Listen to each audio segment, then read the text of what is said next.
It must have been him, just a glimpse of a face in the crowd.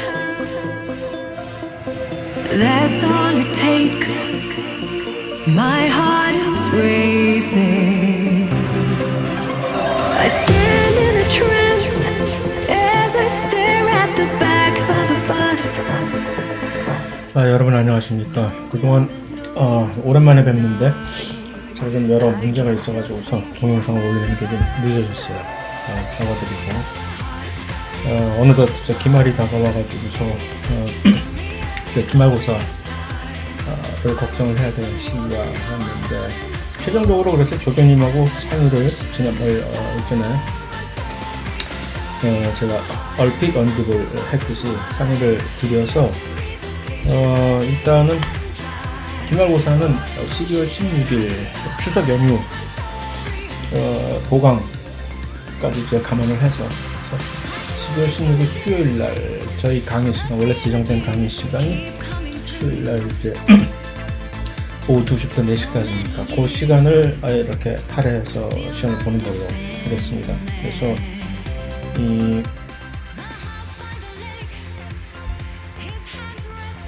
새로 컴퓨터가 오늘 아침에 컴퓨터가 또 갑자기 완전히 죽어가지고서 식겁을 했어요. 이러면 이제 아무것도 못하는데 싶어서 큰일이다 했는데 간신히 지금 살려놓긴 했는데 뭐 어떻게 될지는 아직 모르겠는데, 자, 왜 이래 자꾸.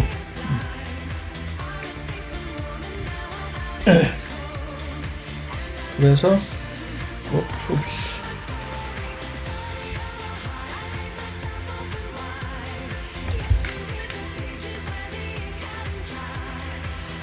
시험 방식은 이제 일부 학생들이 이것이 대면서 시험이냐 비대면이냐 문의해 오시는 분들이 있었습니다.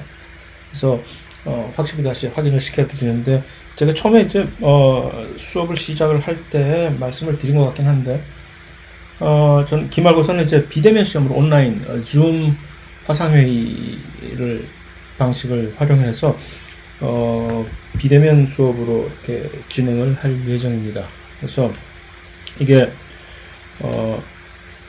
줌 화상회의에 관한 접속 정보 같은 거들은 시험을 하는 12월 16일 그 주에 주말 기간을 통해서 공지를 어떻게 이제 로그인을 해서 하는지에 대한 접속 정보는 제가 공지사항에 다시 올리도록 하겠습니다. 그래서 그러면 시험을 볼 때 이제 온라인 시험이니까 시험지는 어떻게 할 것이냐, 뭐 어떤 교수님들은 그걸 이제 줌 화상회의 접속을 하게 되면 거기다가 이제 파일을 띄워가지고서 그거를 보고 이렇게 하는 방식을 사용을 보통 하시는 걸로 알고 있는데, 저는 시험지 파일 자체를 PDF 파일로 e캠퍼스에 있는 우리 강의 자료 다운로드하는 그 섹션에 공지사항 섹션이 있잖아요. 여기 요 e캠퍼스에 있는 공지사항 섹션에 업로드를 이제 1시 45분 딱 정각에, 제 시간이 맞을지는 모르겠지만 2시 시험이니까 그래서 15분 정도의 시간적 여유가 있다는, 왜 그러냐 하면 시험지를 PDF 파일을 출력을 방에 옆에 근처에 가까운 곳에 시험지 프린터를 할 수 있는 프린터가 이제 있을 경우에는 그 프린터를 하고 이제 하는 그 시간을 드리려고 45분까지 올리겠습니다. 그런데 모든 학생분들이 옆에 전부 프린터가 있어서 그 PDF 파일을 프린터로 출력을 해서 할 수 있으리라고는 기대를 하지 않기 때문에, 그래서 예를 들어서 시험지를 출력을 해서 종이로 시험을 보시고자 하시는 분들은 출력할 수 있으면 충분한 시간이 있을 테니까, 시험은 2시에 시작이니까. 그래서 이거를 뭐 보통 시험 보듯이 각자의 편안한 장소에서 기숙사 방이 됐던 집이 되었던 뭐 카페가 됐던 뭐 어디든지 그래서 시험지 이제 답안을 작성하신 다음에 다 끝나면 이것을 사진을 찍어서 뭐 금방 이것을 그 사진 파일을 PDF로 변환하실 수 있는 재주가 있으시면 더 좋고, 아니면 제가 해도 되니까 이 사진 어쨌든 사진 또는 이 PDF로 전환이 된 그 시험지 파일을 다시 제 이메일로 여기 요것으로 전송을 해주시면 끝입니다. 이렇게. 그런데 프린터를 사용을 할 수 없는 경우는 어떻게 할 것이냐, 또는 프린터가 굳이 있다고 하더라도 나는 나무를 죽이기 싫어, 그래서 그냥 이 전자 디지털 파일로 하면 안 돼요? 되죠. 왜 안 돼? 그래서 또는 프린터는 없는데 영 컴퓨터에다 뭐 하는 거는 영 내 스타일이 아니다 할 경우에는 단만 무슨 뭐 컴퓨터든 무슨 이 스마트폰이든 뭘 가지고 전자기기에다가 워드나 무슨 뭐 워드 프로세서 파일들 있잖아요. 워드 한글 또는 매키토시 사용자분들은 페이지 뭐 그런 것들에다가 단만 쓰셔서 작성 후에 그 파일을 자체를 전송을 해주시면 됩니다. 이것을 제가 PDF로 변환을 하면 되니까. 뭐 또는 단만 시험지 종이에다가 그냥 뭐 A4 용지라든가 아무 종이에다가 뭐 메모장에다가 단만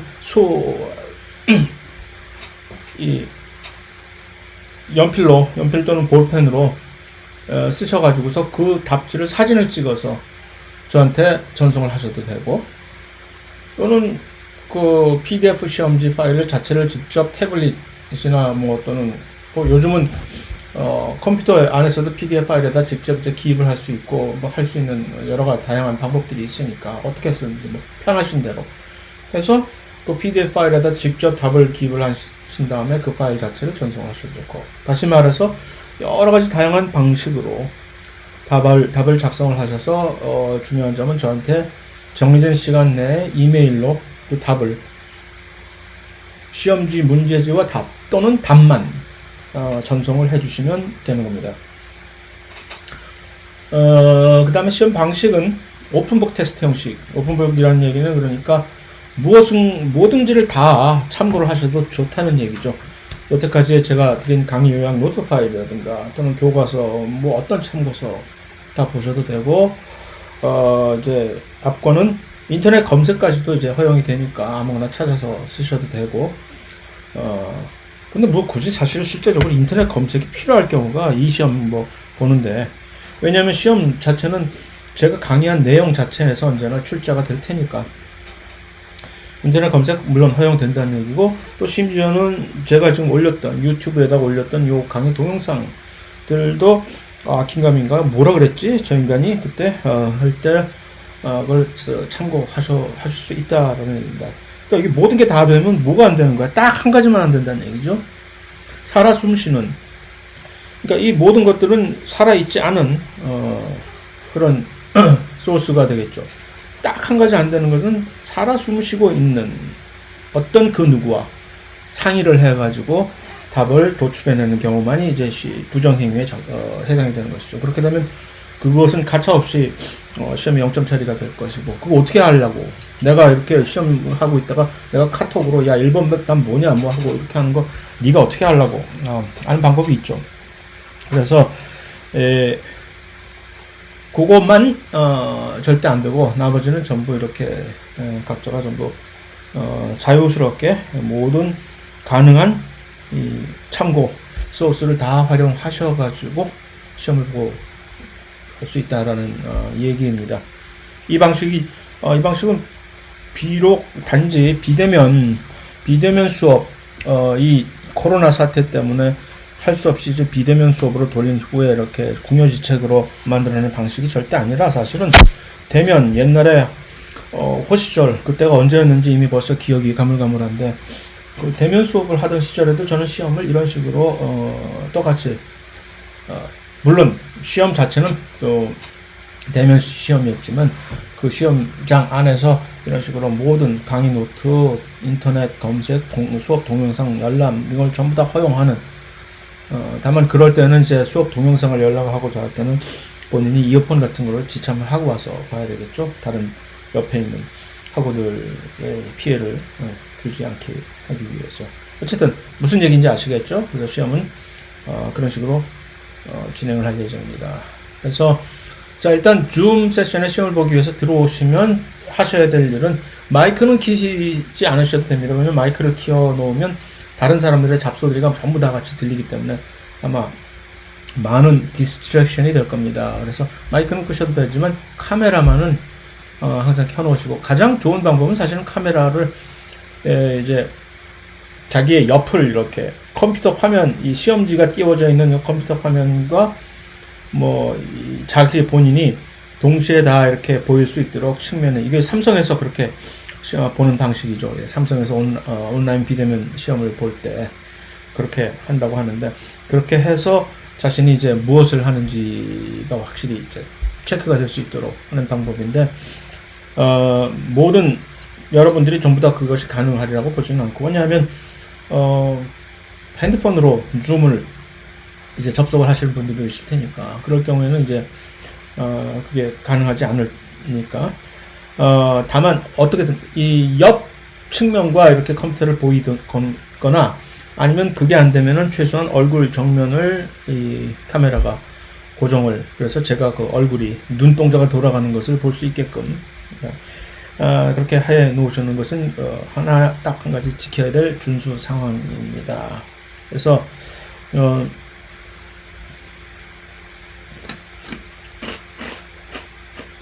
시험 시간은 최대 2시간이라고 제가 말씀을, 그러니까 2시부터 시작해서 4시까지가 시험 시작 2시에 딱 해서, 물론 그 전에 일찍, 거의 대부분의 경우가 그렇죠. 일찍 끝내고 이제 시험 제출하고 이제 접속 해제하시면 끝인데, 그래도 혹시 몰라서, 혹시 이 2시간을 다 하겠다, 2시간 동안 계속 시험을 보실 수가 있죠, 최대한. 그 시험 2시간 동안에 중간에 그러다가 화장실을 가야 되겠다라든가 잠깐, 또는 이거 영 골치 아파서 담배 한 대 피고 와야 되겠다든가, 그럴 경우에는 언제든지 중간에 나갔다가 들어오실 수 있습니다. 그래서 그랬을 경우에는 나 나간다 하고 이 카메라에다 이제 핸드폰, 그러니까 나갈 때 핸드폰만 절대 갖고 나가시지 않으면 되는 거예요. 나 나간다 하고 핸드폰을 딱 책상에 올려놓는 것을 화상으로 저한테 이제 확인시켜 놓고 나갔다가 들어오시면 됩니다. 가서 3-40분을 어디다가 나가서 놀다 오시든 하든, 어쨌든 그래서 그 여유있게 2시간의 시험을 이제 시간을 드리는 것이고, 그래서 2시간이 딱 끝나면 시험이 이제 종료가 되는데, 그러면 그 이전에 그 2시간 내에 시험지를 완전히 PDF 파일로 변화시키고 해서 이렇게 전송이 맞춰져야 되느냐, 그거는 아니고,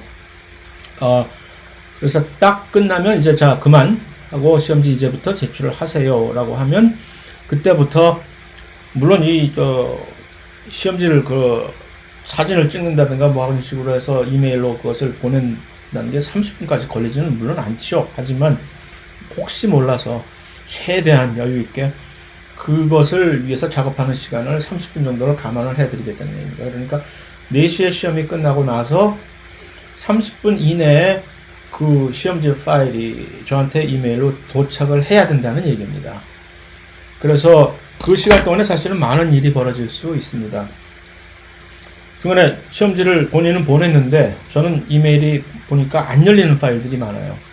그러면 저는 급하게 이메일로 다시 시험지 보내셨는데 그 파일이 안 열리면 다시 보내주세요 라든가 하는 식으로 이제 다시 이렇게 연락을 보내야 될 일이 있으니까, 무조건 본인이 이메일 전송 끝났다 하고 잊어버리고 가서 요즘 같은 시기에 나가서 이렇게 시험 끝났으니까 파티하자, 물론 안 하시겠지만 그러지 마시고 최소한 한 30분 이내까지는 이 추이를 조금 계속 지켜보시기 바랍니다.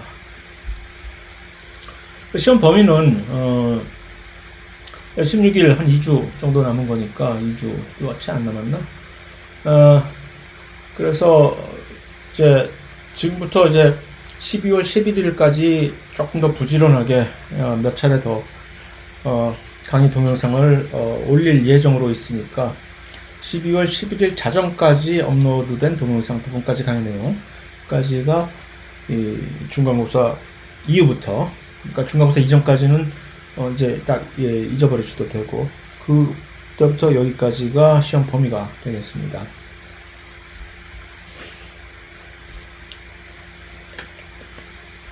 자, 그래서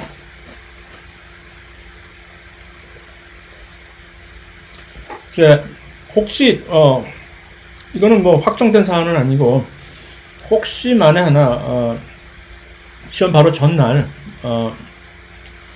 그냥 줌 세션을, 예비 소집 비슷하게 줌 세션을 제가 한 저녁 때쯤에, 저녁 시간에 오픈을 해서, 그때 들어오시는 분들은 이제 질문, 시험에 대한 질의응답, 또는 그동안에 한 번도 우리가 얼굴 맞대고 뭐 이제 소통을 해보지 않았으니까 그동안에 뭐 수업 내용에 대해서 개인적인 질문 뭐 그런 것을 가지는 세션을 제가 사실은 고려하고 있으니까, 그것이 확정되면 그것 역시 공지사항을 통해서 제가 미리 알려드리도록 하겠습니다. 자, 그래서 이번 시간은 지난 강의에 이어서 이제 면역계를 살펴볼 예정인데, 요즘 그 면역계에 대한 뭐 관심이 조금 더 이놈의 이러한 불행한 사태 때문에 전 세계적으로 조금 관심이 높아질 수도 있겠으나, 자, 이제 이 외부로부터의 침입자에 의한 방어 시스템을 이제 면역 시스템이라고 하는데, 그것을 위해서 이제 첫 번째 인트로 측면에서 한번 요 단핵구 증가증이라는 모노뉴클리오시스라는 것에 대해서 한번 소개를 한 다음에 쭉 한번 살펴봅시다.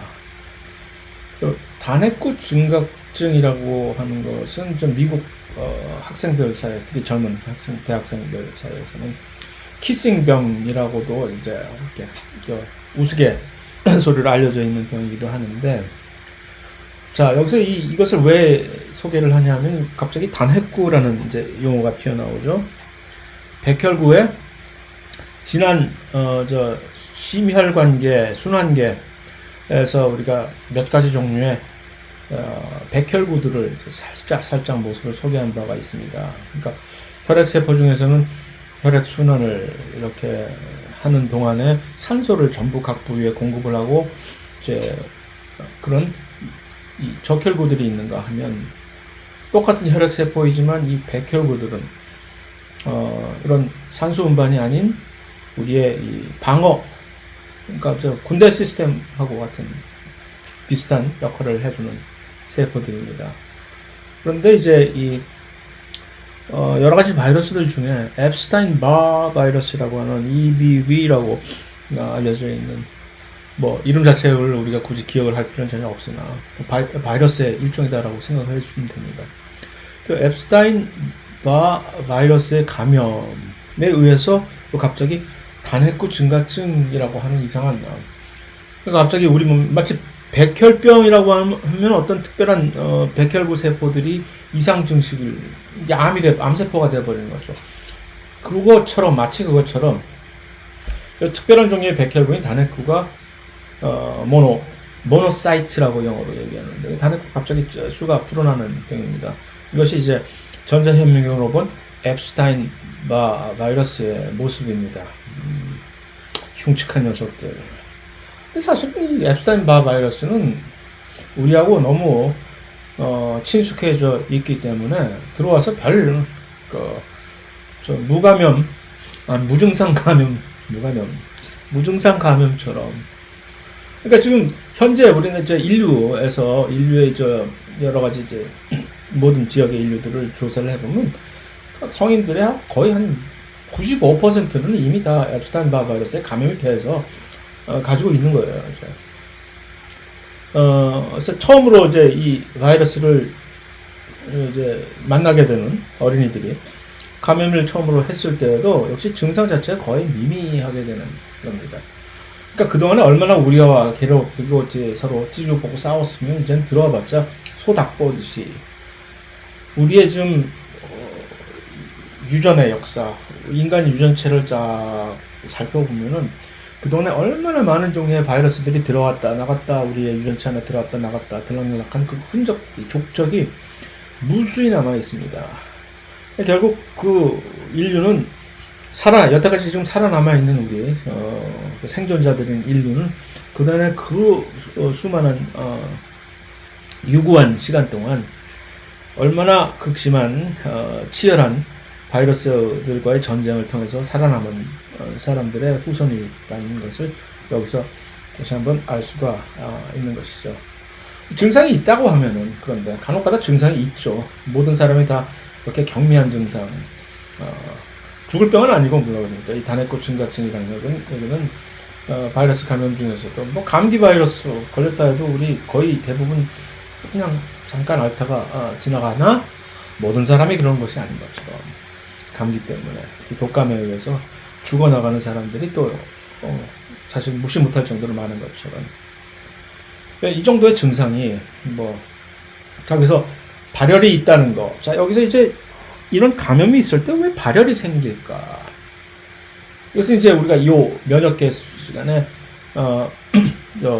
감염 반응에 조금 있다가 이제 우리가 볼 텐데 그것을 볼 때 왜 발열이 생기는지에 대해서 살짝 자세하게는 우리가 볼 수 없으나 시간 관계상 살짝 수박 겉핥기 식으로라도 살짝 보고 지나갈 얘기이고, 인후염, 여기 염증이 생긴다. 목 근처에. 그 다음에 인후염 편도선 같은 데죠. 이 림프계라고 하는 것은 혈액 순환계와 매우 밀접하게 이렇게 같이 비슷하게 비슷한 장소에서 아주 거미줄처럼 이제 우리 망을 형성하고 있는 림프계. 좀 있으면 우리가 좀 보겠지만, 여기가 바로 이제 이 감염이 일어났을 때 여러 가지 외부 침입자들과 백혈구들이 아주 치열하게 싸우는 사실 주 전장이 되는 것이죠. 메인 배틀그라운드가 되는 것인데, 그런데 이럴 때 이것이 붓는다든가, 부종을 이미 우리가 봤죠. 이 디마라고 하는 부종은 주로 어떤 식으로 해서 생긴다든가 하는 이런 것들에 이 자체 역시 그다지 큰 심각한 그런 증상은 아니라는 얘기죠. 그래서 사실 제대로 의학적으로 살펴보면 엄청나게 많은 지역에서 이런 증상이 발생할 수 있으나 굳이 이런 거 우리가 의대 갈 거 아니잖아요, 여러분들. 그래서 굳이 신경 쓸 필요는 없는 것이지만 좀 흉측하게 이런 식으로 좀 이게 낫는 이런 식으로 생기는 경우가 있습니다. 부스럼이라고 한국말로 얘기를 하나? 그래서 이거는 비말을 통해서 이것 역시 감염이 된다는 얘기겠죠. 키스를 한다든가 또는 음식물 식기 공유시 많은 이제 바이러스들이 이런 식으로 비말을 통해서 다른 사람한테 전염이 되는 것인데, 자, 일단 들어왔을 때 이 친구가 무엇을 하느냐?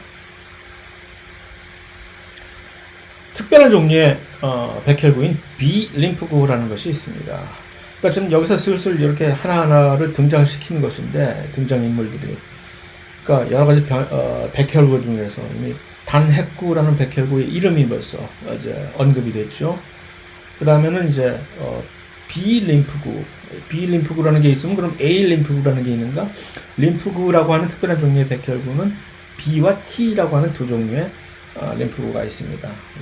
좀 이따 보겠지만, 요 특별하게 이 중에서 여러 가지 세포들이 있는데 하필이면 앱스타인 바 바이러스는 B 림프구라고 하는 요 세포만 편식을 한다는 거죠.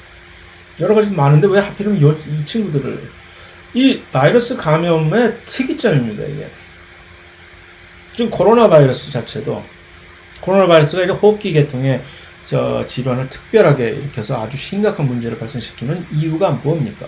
현재까지 밝혀진 바로 의하면 코로나 바이러스가 들어왔을 때 아무데나 이렇게 뚫고 들어오는 게 아니라라는 얘기죠. 물론 호흡기를 통해서 들어오니까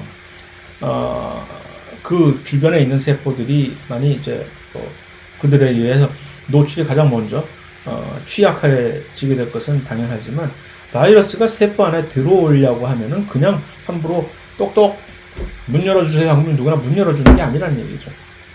그러니까 바이러스는 우리의 세포 안에 있는 특별한 수용체라는 것이 있죠.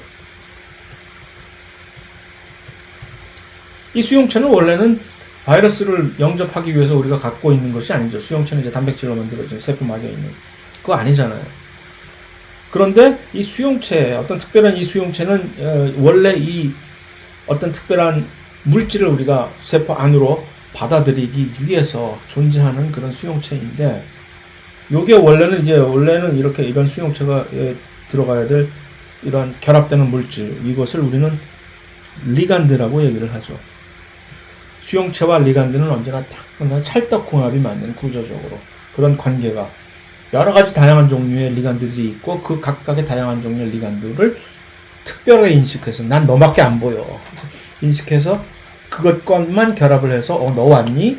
어떤 경우에 이런 식으로 리간드와 수용체가 결합을 하면 신호만 전달해주고, 야, 나 얘 영접했다, 알아서들 해 니들 하는 그런 역할을 하는 경우가 있고, 어떤 경우에는 너 왔니? 그럼 같이 들어가자 야 하고 같이 들고 들어가는 그런 경우도 있고 하거든요. 원래 이렇게 있는데, 이 바이러스란 녀석은 자기가 마치 이 리간드인 양 속이는 거지. 가짜 아이디를 가지고 와서 이렇게 쓱 들어가려고, 미성년자가 가짜 아이디 만들어가지고서 술집 들어가려고 하는 것과 같은 방식으로 이게 맥힌다는 얘기죠. 왜? 수용체가 그 리간드라고 하는 특별한 물질을 인식하는 그 부위와 바이러스가 진화를 해나가는 과정에서 어쩌다 보니까 하고 그 특별한 리간드와 아주 비슷한 모양의 물질을 자기가 이 바이러스 표면에 만들어내게끔 어쩌다가, 이거 완전히 운이 좋아서 그렇게 된 거죠. 내가 저놈의 을 감염시키기 위해서 내가 이러한 물질을 내가 만들어야 되겠다 하고 이렇게 딱 해서 열심히 노력해서 막 디자인을 해서 만들어낸 게 아니잖아요. 어쩌다 보니까 실수로 만들어진 그런 물질에 의해서 이렇게 딱, 그러면 이 바이러스는 여기에 수용체가 바이러스가 아닌 리간드가 왔네, 같이 데리고 들어가자 해서 이렇게 들어가는 겁니다. 그렇죠? 이것이 이제 수용체 맥의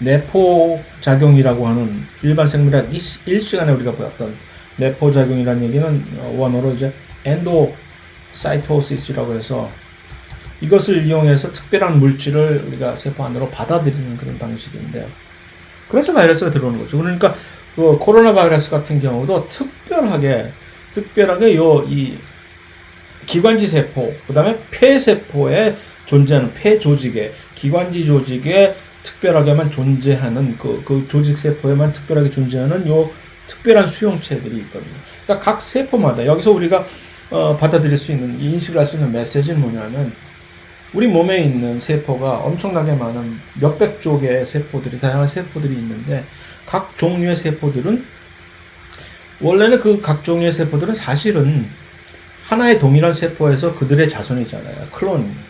그러니까 동일한 유전자를 전부 다 가지고 있으나 여러 가지 분화를 해나가는, 다세포 생물에서 분화를 해나가는 과정에서 각각의 다른 세포들은 세포막에다가 이런 식으로 다른 종류의 수용체 단백질을 발현해서 가지고, 나만의 고유한 뭔가 있어 하는, 나만의 필살기, 그래서 이렇게 가지고 있다는 것을 우리가 여기서 또 다시 한번 확인을 할 수가 있는 거죠. 그러니까 비림프구면 비림프구 세포, 또는 이런 식으로 폐조직 세포면 폐조직 세포, 나름 그들만의 특별한 이러한 수용체가 있다는 거죠.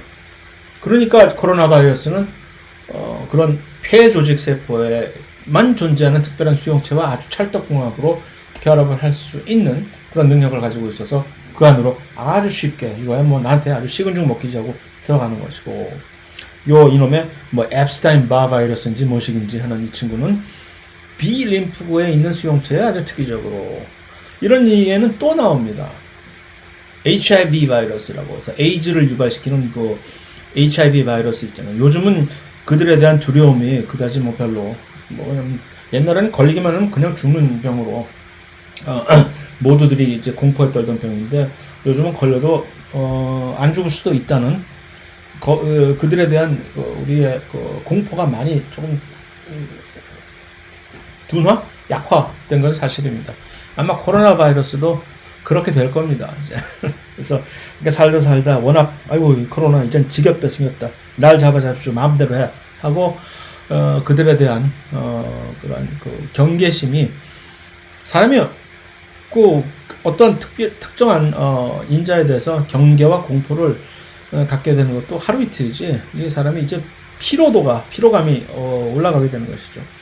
그리고 그런 과정에서 우리의 대처 능력도 여러 가지 다양한 방식으로 개발이 되고 그게 이제 면역이 증가가 되는 거고 약도 나오고 그래서 결국은 우리를 이렇게 뒤흔들었던 코로나 바이러스 역시 곧이라는 얘기가 뭐 1년 후가 됐지 2년 후가 됐지 아니면 10년 후가 될지는 정확하게 제가 그것을 예측할 수 있는 전문가 또는 자립할 수 있는 무당도 아니지만 그렇게 되면서 그들과 같이 또 더불어서 살아나가게 되는 것이 또 하나의 우리가 여태까지 해왔던 그러한 방식의 또 하나의 일상이 되지 않을까 하는 생각인데 어쨌든 이런 식으로 해서 이제 면역계를 약화시켜서 그러니까 이러지 말라는 얘기인데 코로나 이전에는 제가 이것을 이제 언급을 하면서 이름에도 불구하고 이거 무서워서 뭐 역시 여러분들이 가장 황금 시기에 여러분들이 사랑하는 그 연인과 키스 같은 것도 안 하고 음식물도 쉐어하지 않고 하시겠습니까? 그러면 인생이 너무 몸이 건조합니다 라는 식으로 이제 괜히 호기를 부리기도 했으나 코로나 바이러스에 대해서 똑같은 얘기를 하기는 제가 좀 그러네요. 그럴 수는 없다는 건 잘 아실 것이고 그래서 이 전자현미경 사진에 있는 적혈구들과 그 중에서 아주 간혹 보이는 이 백혈구들의 이렇게 차이를 보는데 그 백혈구 중에서도 특별히 B림프구라고 하는 것을 감염시킨 후에 근데 B림프구를 감염시키면 왜 우리의 면역이 약해지는가 라는 것은 이 장의 내용이 전부 다 끝나면 여러분들 스스로가 답을 할 수 있게끔 저는 이것을 바랍니다. 키스를 이렇게 마스크를 쓰고 한다. 요즘 해야 될 일이네. 이 그러면 사실은 앱스타인 바 바이러스에 대한 얘기를 할 때, 그러니까 한 뭐 십수년 전, 심지어 한 20-30년 전에 아마 제작된 이런 사진일 텐데, 나온 영상일 텐데, 이것이 재소환이 돼가지고 요즘 우리가 이것을 보면은 조금 감회가 새롭게 되겠습니다. 오랫동안 우리한테 살아남는다는 얘기죠. 하지만 그러니까 이것이 이제 역설인데 엄청나게 독한 바이러스들은 들어오면 우리 뭐 많은 사람을 죽이기도 하고 하지만 반면에 금방 사라져 버립니다. 결국 너 죽고 네가 죽든 내가 죽든 일단 사단을 내야 되는 것이니까. 하지만 이렇게 아주 약한 증세를 보이면서 있는 듯 없는 듯 하는 이런 친구들은 우리가 별 신경을 쓰지 않으니까 오랫동안 우리 몸 안에서 살아남을 수 있는 거죠. 그러니까 많은 초기에 아주 강력한 성질 더러운 바이러스들이 들어온다 하더라도 그들 역시 바이러스라는 게 특징이 그 진화가 빠르다는 거잖아요. 변이가 심해가지고서. 그러니까 어떤 식으로 점점 약한 형태의 바이러스로 이렇게 진화가 될 수밖에 없는 거죠. 그들이 우리와 계속해서 이런 그다지 즐겁지 않은 이런 계속한 이런 유대관계를 유지를 하고 싶다면 그들 역시 변하지 않으면 안 되기 때문에. 자, 그래서 그럼 일단 앱스타인 바 바이러스에서 감염이 된 이 친구들은 획득 면역이라고 하는 항체가 발생한다는 얘기죠. 이제 우리가 코로나 바이러스에 대해서 항체가 뭐 얼마 동안 지속기 유지가 되느냐, 뭐 면역 백신을 맞게 되면 그 항체는 뭐 얼마 동안 오랜 동안 유지가 되느냐 하는 거에 대해서 이렇게 막 논란이 되고 있잖아요. 그러니까 그 항체가 생긴다라고 하는 그 자체가 이러한 획득 면역 과정을 통해서 생긴 것인데, 그러니까 이 지금 앱스타인 바 바이러스에 의한 단핵구 증가증을 얼핏 설명하면서 이미 여러 가지 면역계에 관한 우리가 알아야 될 여러 가지 용어들이 마구마구 튀어나오게 되는 것이죠. 그래서 자, 이거 넘어가기 전에 바이러스가 일단 들어오면은 이런 식으로 수용체를 통해서 이렇게 들어오면은 내포작용을 통해서 들어오면 사실은 얼핏 생각하면 우리가 1학기 때 배웠던 내용에 대해서 생각을 해보면 이 바이러스들은 전부 내포작용을 통해서 나온 바이러스들의 모든 세포 내에서의 종착역은 어디입니까? 종착형? 종착역. 그건 세포 안에서 여기에요, 여기. 라이소솜이라고 하는, 한국말로 리소솜이라고 하는, 여기가 어딥니까? 얼마나 무시무시한 곳입니까? 모든 친구들이 여기에 들어오게 되면 완전히 전부 갈아 없어져 믹서기처럼 갈려가지고서 전부 분해되는 곳인데, 바이러스는 뭐 용 빼는 재주 있어? 일로 들어오면 전부 분해돼야지. 그럼 왜 걱정을 해 도대체? 바보 같은 녀석들 이 수용체 매개작용을 통해서 스스로 제 발로 불길로 향해서 뛰어드는 분화방처럼 리소솜으로 들어가겠다는 건데 우리가 왜 걱정을 해요? 그런데 멀쩡하게 들어온 바이러스들은 전부 살아남잖아요. 희한하지요? 바이러스든 낸들 처음에 온 바이러스들은 이런 식으로 속절없이 리소솜으로 들어가서 갈려 나갔겠지요. 하지만 그들도 역시 또 진화를 해서 일단 들어오긴 했으나 탈옥을 하는 이 리소솜으로 보내기 전에 수각 풀고 탈옥하는 법을 진화를 하는 거죠. 그래서 거의 대부분의 바이러스들은 이런 식으로 들어오면 리소솜으로 보내지지 않습니다. 도망가 여기서 중간에. 그래서 다른 장소로 가서 그들이 RNA로 이루어진 바이러스는 우리 몸을 이제 감염시키는 바이러스는 두 가지 종류가 있잖아요. RNA로 그들의 유전체가 이루어진 RNA 바이러스, DNA로 이루어진 DNA 바이러스. 물론 이 중간자적인 마치 헬 박사처럼 옛날에 마징가 제트의 헬 박사처럼 RNA도 아닌 것이 DNA도 아닌 것이 RNA로 들어왔다가 자신들의 몸을 DNA로 변신시켜 가지고서 그 다음부터 이제부터 난 DNA야 하고 이렇게 하는 그런 특별한 바이러스들. 우리는 이러한 바이러스를 우리는 레트로 바이러스라고 얘기를 합니다. HIV 바이러스, 에이즈를 유발시키는 그 HIV 바이러스가 바로 이 레트로 바이러스 중에 일종입니다. 요즘 이렇게 우리를 골치 아프게 하는 코로나 바이러스라든가 뭐 하는 그런 바이러스는 전부 RNA 바이러스. 이들은 그러니까 우리의 RNA가 그들의 유전체이기 때문에 일단 들어오면은 핵 안으로 들어갈 필요가 없어요. 핵에는 DNA밖에 더 있어? 바이러스가 우리 몸 안에 들어왔을 때 가장 지상 최대의 그들의 목표는 뭐냐? 그들의 유전자를 바이러스가 됐든 사람이 됐든 우리들의 모든 지상 최대의 목표는 우리의 유전자를 계속해서 후대에 남기는 겁니다. 복제를 해야죠. 그러니까 바이러스의 유전체가 RNA면 그들은 어떻게 해서든지 자신의 RNA 유전체를 복제시킬 수 있는 방법을 극대화시키려는 방식으로 갈 것이고, 그러니까 세포질 안에서 그들의 RNA를 계속해서 증가시키고 하는 식으로 RNA가 막 불어나서 나중에 야 여기 너무 복잡하다 그럼 짐 싸서 다시 가자 딴 집으로 이사 가자 마치 화전민처럼 여기를 완전히 소진시키면 다른 산으로 가서 불태우고서 일부 살듯이 그것이 이제 RNA 바이러스고, DNA 바이러스, 앱스타인 바이러스는 DNA 바이러스입니다. 그러니까 이들은 들어와서 그들이 살아남기 위해서는 우리의 세포 안으로 들어가서 핵 안으로 들어가서 핵 안에 있는 우리의 DNA 안으로 삽입이 되어야 됩니다. 마치 그들이 옛날부터 우리의 일원이었던 것처럼 짐짓 가정하고서 군중 속으로 사라지는 거죠.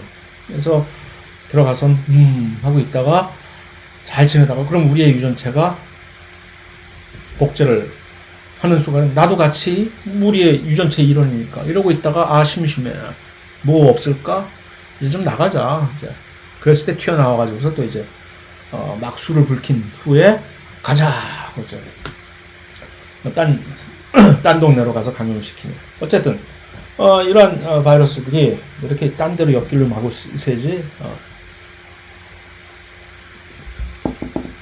안 그래도 바쁜 이 여정에. 그래서 어쨌든 이들은 전부 이런 식으로 리소솜으로 보내지지 않고 자기들이 도망가는 이미 노하우를 획득한 바이러스들이다라는 얘기입니다. 그래서 이 획득 면역이라고 하는 요것은 이제 우리가 원래 선천성 면역이라는 것과 대비되는 두 가지 종류의 방법입니다. 면역 방법이죠. 그것에 대해서 우리가 곧 구분을 하고 살펴볼 예정이니까 그때 가서 정리를 하면 될 것이고. 그래서 이제 이 앱스타인 바이러스 같은 경우는 뭐 사실 들어오면 장난하냐? 나랑 놀자는 거냐? 하고 잠시 우리랑 이렇게 하다가 야 그래 정 갈 데 없으면 나랑 같이 살아 하고 있다가 뭐 평생을 같이 하는 경우도 있을 것이고, 하지만 모든 바이러스들이 또 다 그런 건 아니라는 것이, HPV라고 하는 것은 이제 Human Papilloma,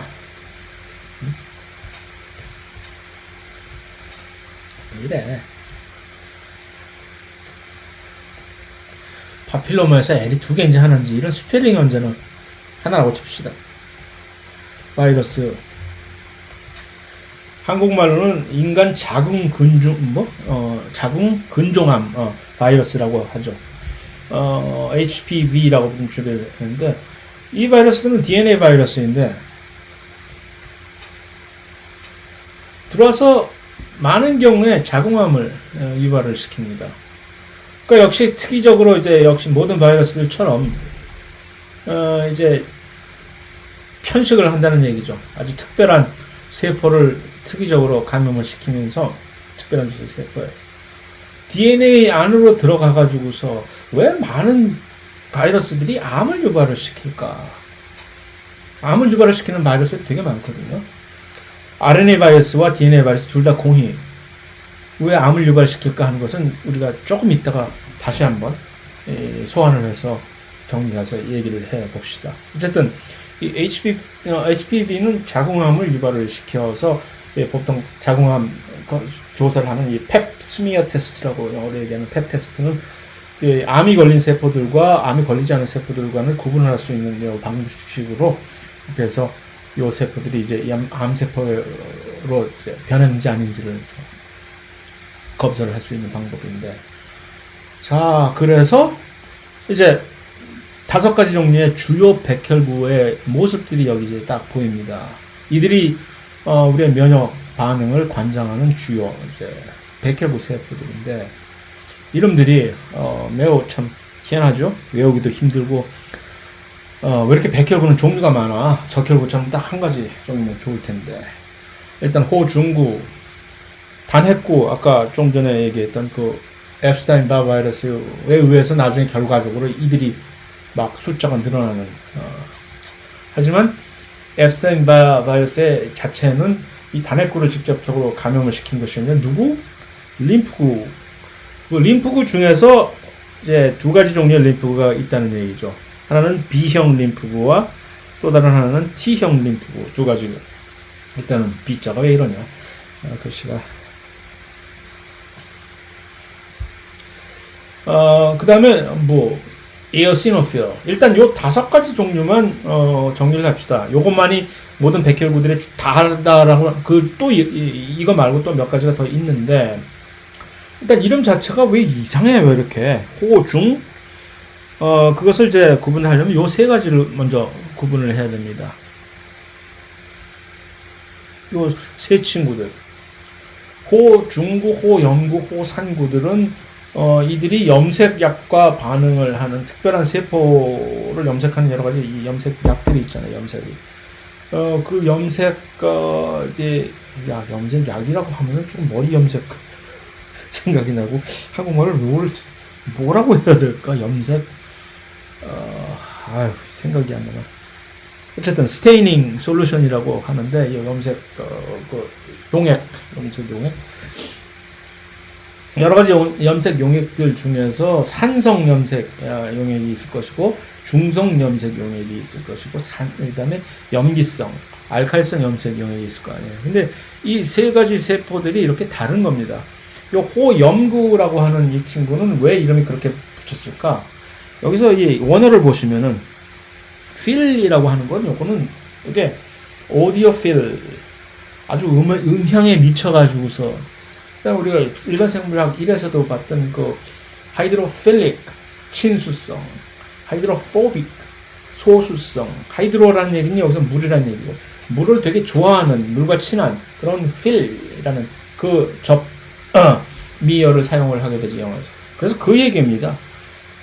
알칼리성 염색약에 이제 염색이 아주 잘 되는, 아무 문제 없이 잘 되는, 그래서 바로 그러한 알칼리성 염색으로 이제 염색 처리를 한 후에 보는 거죠. 이렇게.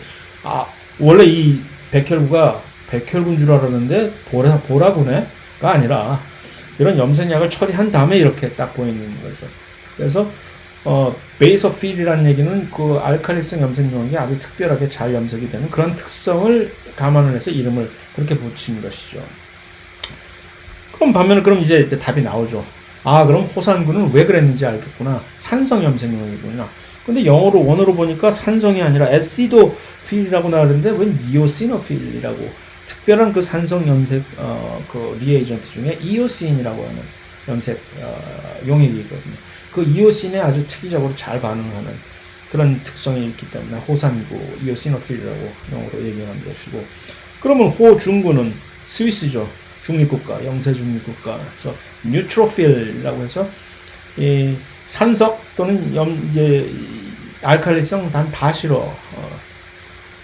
그냥 중성 염색 용액에만 나는 발음을 할 거야 하는 그런 친구들은 이제 호중구라고 얘기하고. 자, 그래서 요 세 가지 종류가 그런 것이고, 호중구, 호염구, 호산구. 그런데 그 중에서도 특히 호염구와 호산구의 세포 안을 들여다보면은 호중구도 약간의 그러나 특별히 이제 호염구와 호산구는 보면은 세포 안을 자세히 들여다보면 이상한 깨알 같은 것들이 엄청 많아요. 깨알.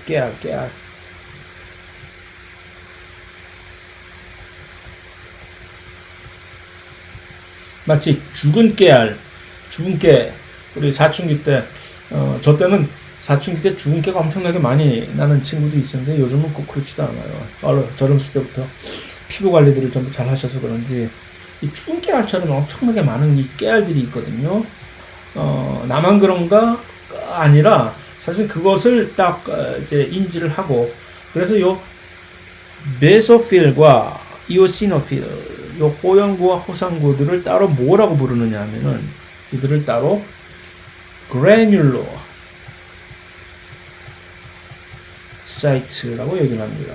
그래뉴, 깨알이라는 영어로 깨. 뭔가 있어. 뭐지 저게? 한번 터트려 볼까? 터트려 봐서 그 안에 뭐가 있는지 깨처럼 고소할까? 그래뉴러 사이트라고 하는데 정말로 요 터트리면 큰일 납니다. 그 깨알처럼 보이는 요것들이 바로 히스타민이라고 하는, 히스타민이 무슨 역할을 하는지는 우리가 곧 우리가 보겠지만, 이 히스타민은 우리에게 아주 고약한 물질입니다. 히스타민이 막 방출되면 막 재채기하고 알러지 반응 일으키고 난리가 나는 거예요.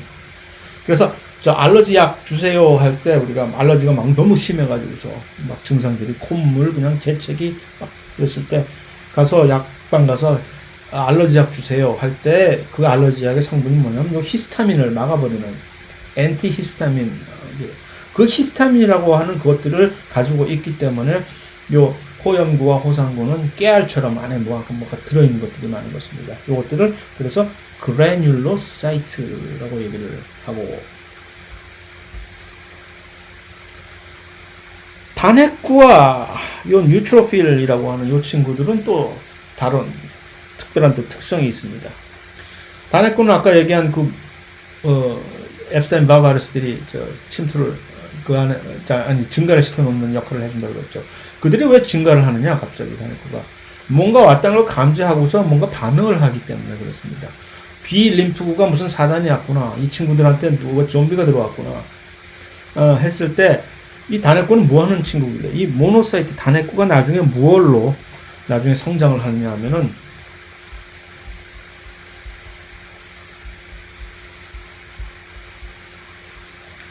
그 이름도 유명한 무시무시한 대식세포라고 해서 매크로파이지라고,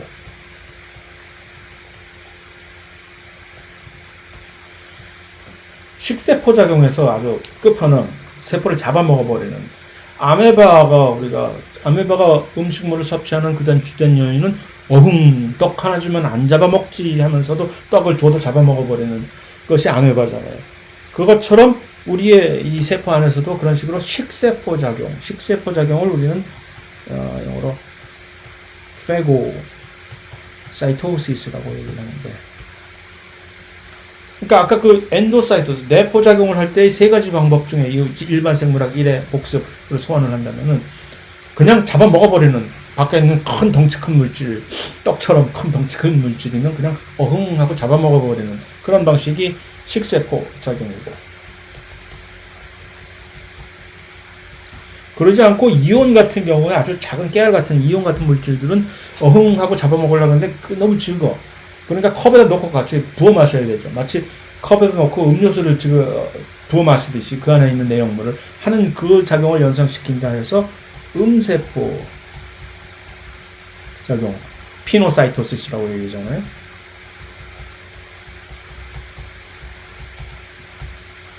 그다음에 마지막으로 아까 그 바이러스의 경우에서 얘기했던 그 수용체 맥의 내포작용.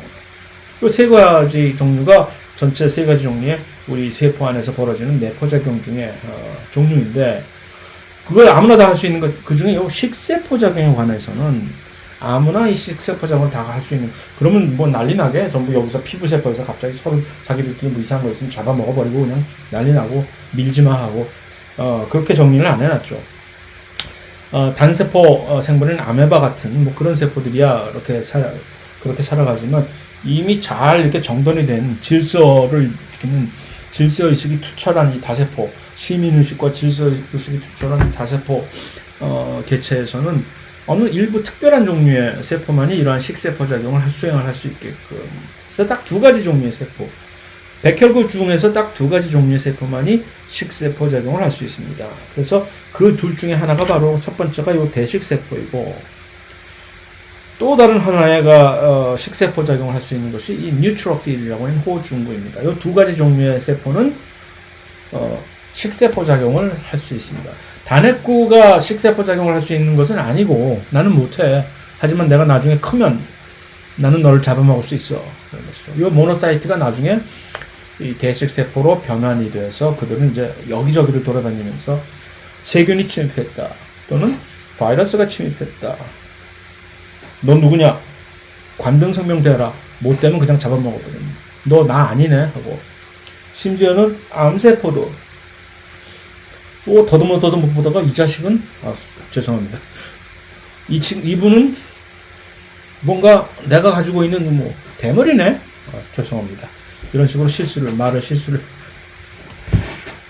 그런 얘기가 아니라 뭐가 없네? 내가 가지고 있는 인식표가 들어와 하고 잡아먹어요. 그래서 암세포 같은 이상하게 변절된 자신의 세포도 잡아먹어버리고 하는 식의 그런 식세포 작용을 주로 이 대식세포와 또 그것을 보조해서 또 같이 하는 이 호중구가 그것을 수행을 하게 됩니다. 그러면 나는 뭐하게? 라고 나오잖아요.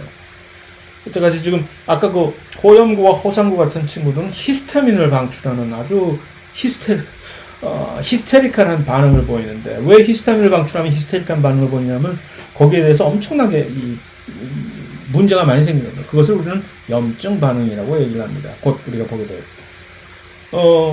그리고 이 총의 이제 호중구와 단핵구는 잡아먹어버리는 역할은 식세포 작용을 하는데, 그럼 넌 뭐하냐? 림프구는 사실은 조금 더 훨씬 더 이 문명화된, 진화가 된 종류의 세포라고 할 수가 있습니다. 이들이 바로 항체를 만들어내서, 아까도 언급했듯이 림프구는 B 림프구와 T 림프구 두 종류가 있다고 얘기를 했잖아요.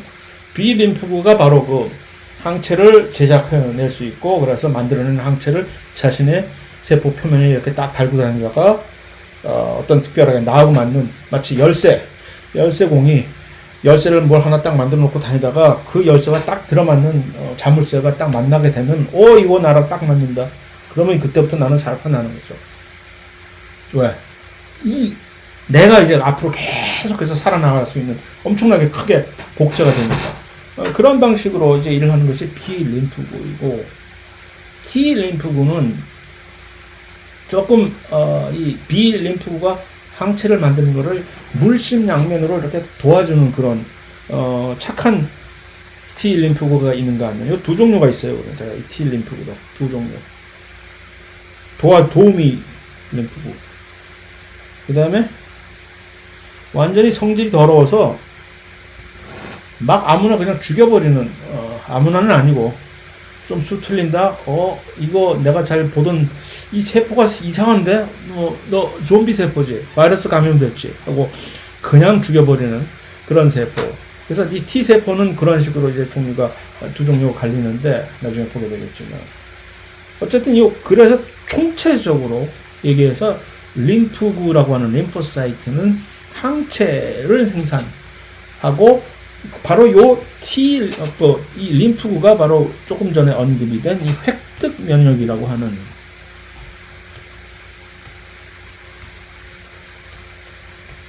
면역 반응 중에서 두 가지 종류가 있다고. 선천성 면역과 획득 면역 두 가지 종류가 있다고 하는데 이 획득 면역이라고 하는 것을 주관을 하게 되는 그 주요 친구들이라는 얘기입니다. 그 정도가 이제 개괄적인 백혈구에 대한 소개였고, 그것을 다시 한번 간첩단, 옛날에 간첩단 일망타진하는 신문들이 막 나올 때 이런 식으로 계보들을 쫙 그려가지고서 이렇게 나오는 것처럼 이들이 이제 모든 혈액 세포들의 이제 계보도입니다. 그래서 일단 조혈모 세포, 조상세포, 혈액 세포의 조상 줄기 세포인 조혈모 세포로부터 이게 두 가지로 A팀, B팀으로 딱 갈려 나온 다음에 여기서부터 쫙 이런 식으로 엄청나게 다른 종류의 이 백혈구 세포들이. 그러니까 우리가 이미 확인을 했던 적혈구는 여기 있는 거고, 적혈구를 그냥 레드 블라드 셀이라고 언급을 했지만 일전에도 그냥 하지 좀 고상한 척 이리스로사이트라고 영어로 얘기를 했는데 요 적혈구는 여기 있고, 좀 전까지 봤던 요 백혈구 다섯 종류의 백혈구 여기 있잖아요. 하나는 베소필 호염구 여기 있죠. 뉴트로필 호중구 여기 있죠. 이오시노필 호산구 여기 있죠. 이 세 친구 여기서 봤습니다. 그 다음에 모노사이트 단핵구 여기 있고, 이들이 나중에 매크로페이지라고 하는 왜 안 써져? 매크로페이지라고 하는 있죠.